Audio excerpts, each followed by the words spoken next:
আসসালামু আলাইকুম। আমরা এখন আছি দিনাজপুর সরকারি কলেজে। আমাদের দিনাজপুর সরকারি কলেজে অনেক জঙ্গল হচ্ছে।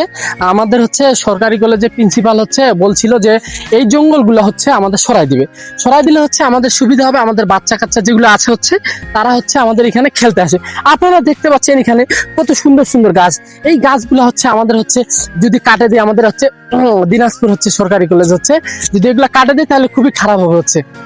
মূলত এইরকম করেই তাজু ভাই ভিডিও বানাইছে। ভিডিও বানায় উনি আজকে তাজু ভাই 551কে আমি কিছুক্ষণ আগে দেখলাম 551কে ফলোয়ারে গেছে।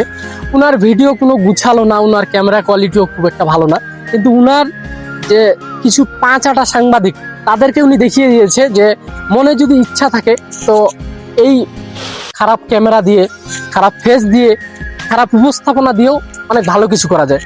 তো আমরা সকলে দোয়া করবো উনার জন্য, উনি যেন আরো ভালোভাবে উনার ভিডিও নিয়ে আসতে পারে সামনে। আশা রাখা যায় যে উনি আরো অনেক উপরে যাবে। আর আমাদের সকলের এখান থেকে শিক্ষা নেওয়া উচিত যে কারো পা চাটে না, নিজের যে যতটুকু মেধা আছে, নিজের যতটুকু যোগ্যতা আছে ততটুকু দিয়েই উপরে যাওয়ার জন্য। সবাই ভালো থাকবেন। আল্লাহ হাফিজ।